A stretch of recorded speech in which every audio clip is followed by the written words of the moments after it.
Chapter 8, starting on page 207, Ways to Reduce Population Growth. This is really, really, really important.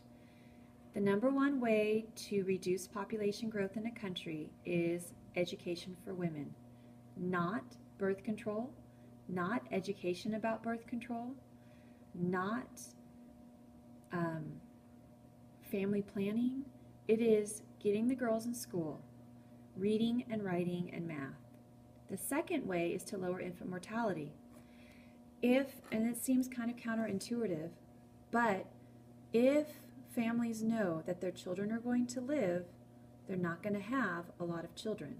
If they expect some of them to die, they will have more so that they have living children. Okay, so why? Okay, so equality for women and freedom equal lower fertility, because education allows girls to marry later and earn their own money, which lower your total fertility rate. Girls are not married. If you have an education and you can get a job, you don't have to marry for survival. Girls in poor countries are married off at 15 or 16 because their families cannot afford to feed them anymore, and they marry them off.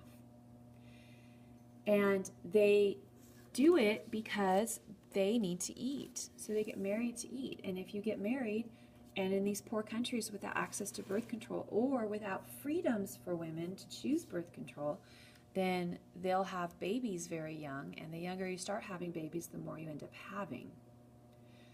So getting girls in school, keeping them in schools, allows these things to happen, which lowers their total fertility rate.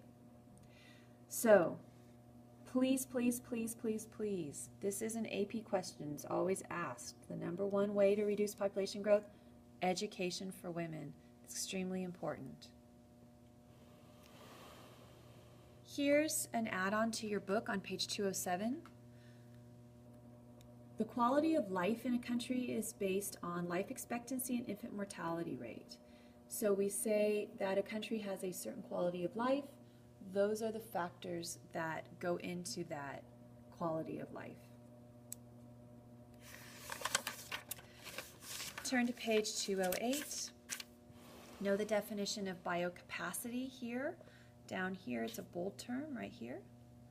And then also know how HIV/AIDS has affected Africa, which is described on this page and on the next as well. And it's created a lot of orphans, and it's lowered people's income and their food availability too. This figure and caption talks about material wealth and the difference between the United States and other countries, and this is an example of India, and how much stuff that we buy and how much waste that creates too. All right. Know the definition of demographic fatigue, when governments cannot handle how many people are in the country and they run out of schools and food and jobs, and it's a huge challenge. And that's all for chapter 8.